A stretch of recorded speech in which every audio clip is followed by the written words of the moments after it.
and Avenue curve. Delays into that actually either way. All the toll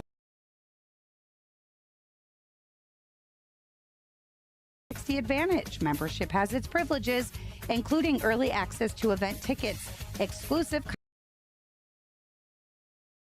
content. Join today at 560theanswer.com/join. From the AM 560 Traffic Center, I'm Jill Urchak. Now, your official cooling weather center. Tonight will be mostly sunny skies with a chance of a shower in the afternoon and a high of 81. Thursday night will be partly cloudy with a low of 60. Friday will have a mix of clouds and sun. In Katerina on AM 560, The Answer. Get the latest weather, traffic, and news updates online at 560theanswer.com. Hour of the Shaun Thompson Show is sponsored exclusively by DonleyAuctions.com. They need your guns. Sell for top dollar. DonleyAuctions.com. I love America. I love the Constitution. I love the First Amendment. I want to carry and all guns. I love it, property. And let me tell you something. If you care about your country, read Ludwig von Mises and the 6 lessons of the Austrian Economic School, motherfuckers. From the streets of Melrose Park to the trading floor of the Merc, he's fought for every dollar he's ever earned. And now, with personal liberty and our system of capitalism under assault in America, he's here to seize back our rights from the government. With a cigar in one hand and a copy of the Declaration of Independence in the other, he's Shaun Thompson. And this is the Shaun Thompson Show. Some folks are born made to wave the flag. Ooh, they're red, white, and blue. When you hear and when the band plays, hey, morons celebrate the passing of something called affordable and housing, you get real nervous. This morning, an agreement on Capitol Hill addressing one of the most pressing issues of our time, the housing shortage. In a rare act of bipartisanship, the Senate passing the 21st Century Road to Housing Act, the most far-reaching housing reform legislation in decades. I don't say this a lot, but today I'm proud to be a member of the United States Senate. The measure will loosen regulations to encourage more home construction, open up funding to convert abandoned buildings into new housing, and ban Wall Street investors from buying single-family homes so those homes can instead be sold to families. It also includes a down payment assistance in the same way J.B. Pritzker does for $70,000 for a couple. That has one outcome and one outcome only, in my opinion. But my next guest deals in this world, and he is one of the few people in the money bundling business, as I like to call it. Some call it the real estate loan business, who has integrity and knowledge. He is the round mound of refi. Sorry I interrupted your yoga class. David Hochberg. Good morning. Good afternoon, Shaun. How are you? Very good. Yeah, I know we probably threw you off with the time, and I know you keep time by meals, so I'm assuming you must have had eggs for lunch. However, what do you think about $70,000 by the doughboy, J.B. Pritzker, for a couple to buy a home in Chicago? I dare you. Or now that the Republicans and Communist Democrats came together with their new affordable housing, 2008 times 3? No, I don't think so. Listen, the qualifications to try to get your hands on that money, that $70,000, it's like sucking a golf ball through a Coke bottle, right? Nobody said Kamala Harris. Extremely. Go ahead. Okay, there you go. It's extremely difficult, and here I'll be brutally honest with you. When I saw that the Senate passed the Affordable Housing Act and then it passed the House, I swear to you, I'm like, Trump's going to do something not to sign it, so I'm not even going to read it because he's going to do the SAFE Act. I said it to myself last night, okay, and then sure enough, I woke up this morning, breaking news. Trump isn't going to sign the bill that he helped in his administration and the Republican-led House and the Republican-led Senate all backed because he's trying to hold it up for the SAFE Act, which he doesn't have the votes for. So I kind of know what the basis is, right? It's like the lead-in said, it loosens building, which is good. It limits the amount of of housing that Wall Street could buy so the American consumer could get a bite at it. But just be careful what you wish for, Shaun, because you remember Romeoville back in 2008, right? When $300,000 homes were selling for $75,000 to $80,000, and BlackRock came in and bought up basically the entire inventory in Romeoville and stabilized that market when there wasn't a market. So just be careful what you wish for, right? Well, exactly. And the reality is they pretend that there's a villain outside of the people who are posing the answer. The villain in the story of real estate is government. It always is. It's the municipality, it's the county, it's the state, and it's the federal government that has created every bust in real estate, every inflated cost in real estate.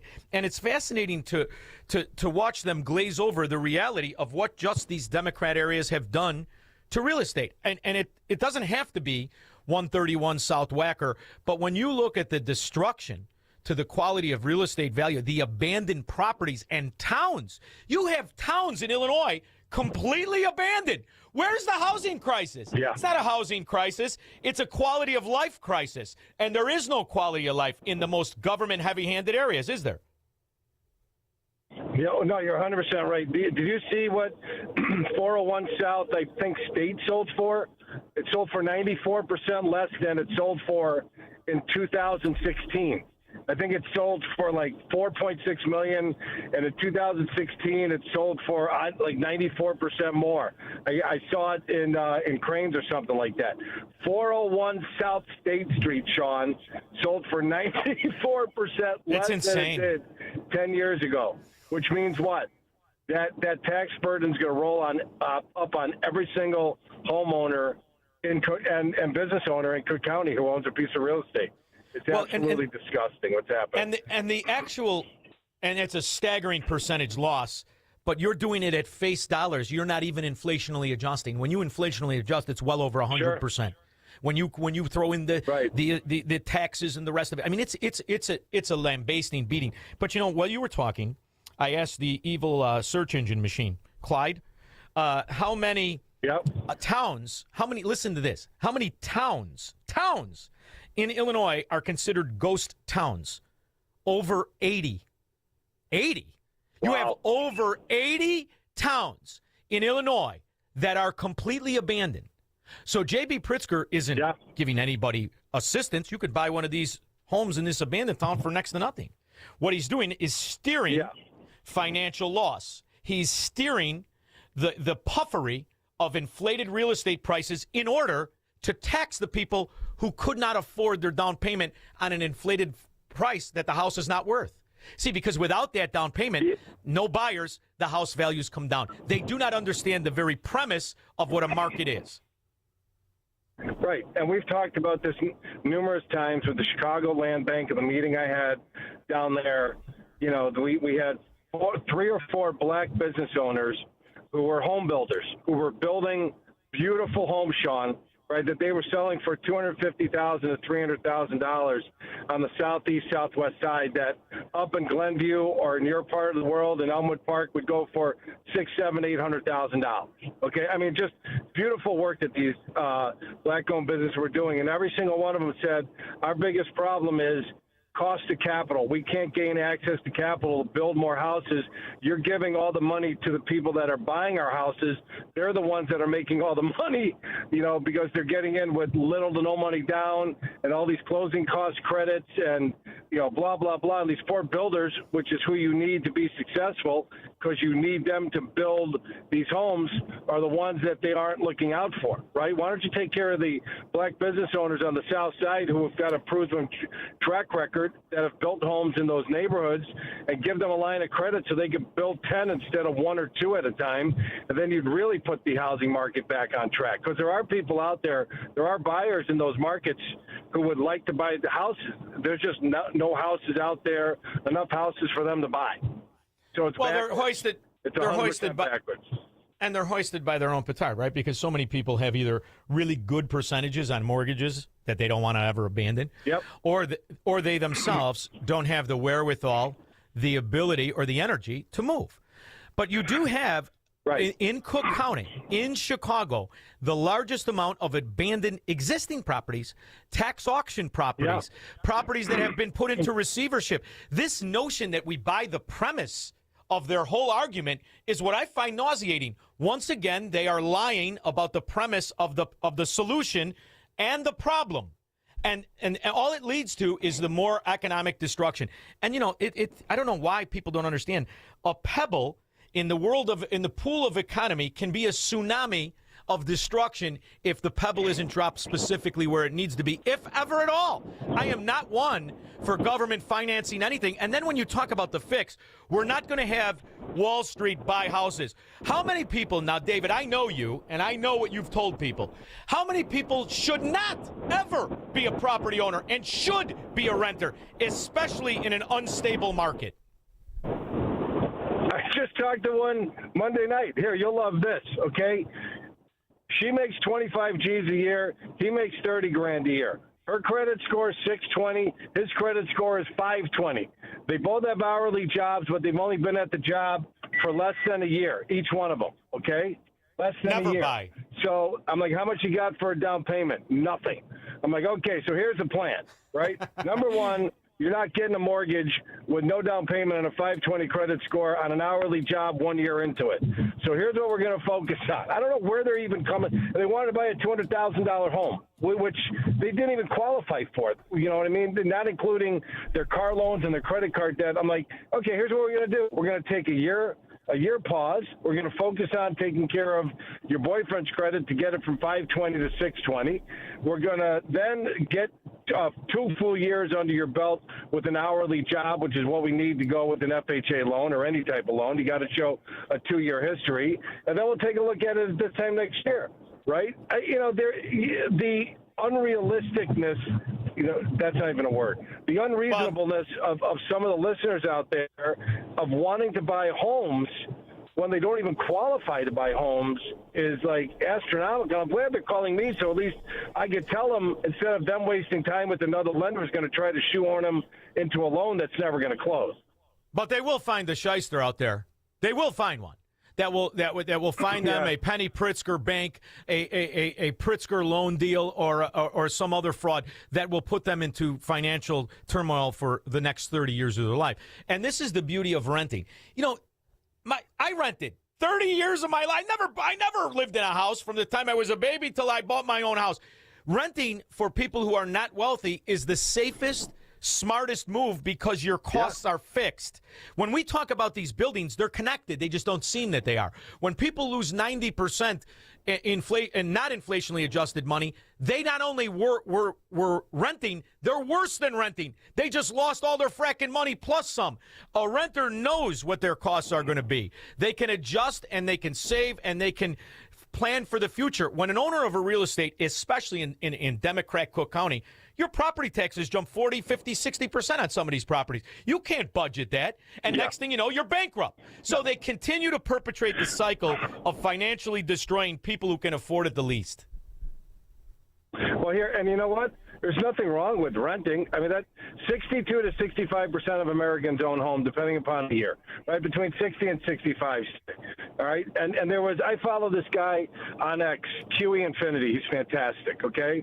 And he posted something of a video of a middle-aged lady sitting on the floor of, I guess, of her house, saying that she's got a 2% loan or 2 point whatever percent loan. And she was tired of the upkeep. She was tired of the higher taxes, and she was going to sell her home and rent.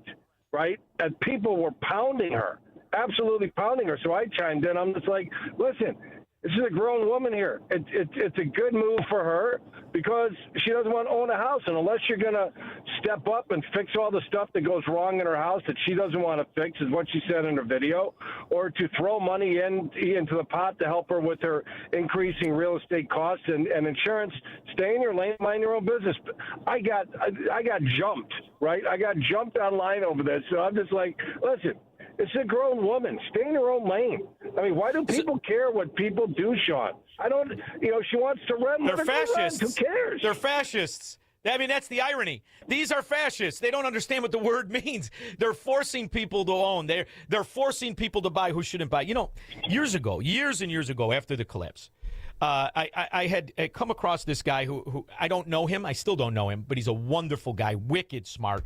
He owns that First Trust, and he has a couple of guys that work for him. I met a kid that worked for him. I said, you know what you guys should do? You should go and buy blocks of property. Buy the blocks of property, be the landlord, and fit the rent to the people who you want to put in there. Because there are two groups of people that should never really own. Old and young should not own. You shouldn't own. If your job is going to change when you're young, if your life is going to change, you should own. Now, can you own and can it work out? Yes. But you would be far more financially stable and flexible if you rent when you're young. And when you're old, who wants to deal with that nonsense unless you're rich? Now, if you're rich and old, you don't deal with anything. People deal with it. But if you're not rich and old, you want a fixed price so you can enjoy your life. And at some point, you almost want to cash out if you can. So the economic illiteracy is being sold and perpetrated by government when who could answer this problem are the very people that they just put a law can't help you. The guys who know better, the guys on Wall Street, the guys who understand money, the guys who want to take the risk and the cost for the long-term equity buildup because they could take advantage of ownership and they could do it in mass quantity and solve tremendous problems, and you won't have 80 abandoned towns in a fracking one state that used to be an employment state. That statistic alone, anybody who doesn't know that is probably the same moron that's cheering for government to help them with a down payment. Yep, and you know what, Shaun? It's like you said. There's nothing wrong with renting. I mean, you got people that came out of bankruptcies that can't buy a house. You've got people that, like this lady who doesn't want to own a house, doesn't want to upkeep the house, and she's got a rate in the twos. Doesn't matter to her. She doesn't want to deal with it, right? You've got people living in their parents' basement. There's nothing wrong with that, okay? There's absolutely nothing wrong with that. But you know what? Home ownership's not for everybody. That's why we have something called apartments, right? I mean, apartment buildings and homes that are for rent. There's absolutely nothing wrong with renting. And home ownership is not for everybody. How about when you got the property, you've owned the property, like I got a couple assets still hanging around, and they jack the insurance up in Illinois quietly where nobody talks about it, 35% on property insurance. And then your fence blows over. And then a storm comes in the thing. You know, these people are totally economically illiterate. If you don't have money to float an emergency for 10, 15 grand on the IFCOM tomorrow morning, don't buy a house, because that could happen very easily. A plumbing problem, a fence problem, a roof problem, a window problem. You're 10 or 15 out of the door in a hurry. What are you going to do? Put it on credit card? So this is why, I love to talk to you about it, because I've watched you tell people, forget about it. You don't need to buy. And when you see the way in which people are swindled by their very politicians who create the climate of abandoned towns and 90% losses on buildings, I'm telling you, kid, this isn't even the middle of how bad it's going to get in these Democrat areas, in my opinion. I agree. Hey, listen, I'm one of those guys who had his neighbor's tree blow over right through our vinyl fence, $2,000. Okay, she cut down all the buckthorns around her pine tree the first time it rained. The day after she cut them down, wind came. There were no buckthorns to cut to block the wind. There goes the pine tree into my backyard. It cost me $2,000 to remove the tree and to get a new vinyl pane, fence pane. So that happened to me, $2,000. I went back for the golf outing. I went back for the golf outing. And, there was a wind in Chicago. I go back for the golf outing. All of a sudden, I'm out in the yard with a cigar in my mouth with the Bermuda shorts on, no shirt, pounding nails into a fence to put the fence back up. I said, I need this anymore? I don't want to do this fracking garbage anymore. Sell everything. And you can't, because the kids can't buy anything, right? Now, what do you do? Now, the kids can't float that. Right. Can you imagine a young kid getting started in their life? All of a sudden, you get hammered for $2,000, $3,000, $4,000. Every time I go back, I need a new fountain pen. It's preposterous, the cost in Illinois and the way in which they're unmoored from any reality. Insurance went up 30% on a home in fracking Elmwood Park. Why? And the answer is the insanity, the climate, the chaos of break-ins and nonsense and a bunch of intangibles that they don't have to justify. They can change your costs in a second. Next thing you know, I got Maria Pappas dressed like Liberace justifying why my taxes doubled. How about taxes and how about insurance in Florida? If you could even get it, I was going to call you. Loans, as you know, 30% down. Mine just dropped. Really? Mine just dropped 30%. I was cackling to my lovely. I said, I lose 30 here. I gain 30 here. I'm Jerry Seinfeld on the insurance. I'm even Steven. But it's a joke. At least Florida, they told you, well, it was that Ian you sat on your balcony and watched roll in. That's why it's going up. Okay, fine. But this, in Illinois, nobody has justified why the property insurance has gone up to me, in my opinion. Nobody can tell you. It's ridiculous.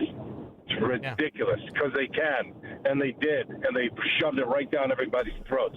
We used to tell people buying a condo, figure $900 to $1,000 a year for HO6 insurance for the walls in insurance. Now we're telling people, buyers, it could be anywhere from $1,500 to $2,000 depending upon your credit.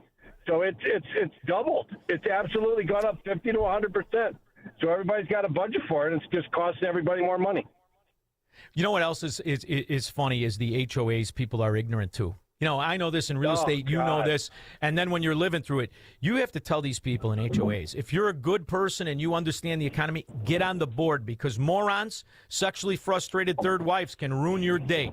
That's the other thing. They jack that up in the middle of your frickin' deal. You'll blow a deal in a heartbeat with a couple of ex-strippers in a G-Wagon deciding to put new fences and flowers in, won't you? We've got condo buildings downtown Chicago with a 24-hour doorman, security and an elevator. It's costing $600-700 a month for the condo association. $600 to $700 a month in an association, dude. That is nuts. And wait till they stop paying. No frills building. Remember when a third or half go into receivership? Now you really, those of you who are in the boat, you better hang on. All right, so give out the phone number and 56david.com and your NMLS. I don't have the sheet open. I'm lazy.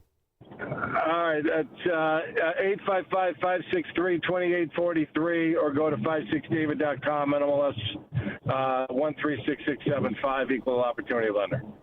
Okay, now listen, I know that during this interview you got at least 3 barbecue stains on your shirt while you were driving. Just shout it out. Yell at it. Get out. Thank you very much, David Hochberg. I appreciate you making time. We'll be back with your calls and comments. This is the Shaun Thompson Show on AM 560. The Answer. I'm Gary Carr, retired homicide detective and the owner of Illinois Concealed Carry Training in Midlothian. For 10 years, we've helped more than 20,000 students become safe,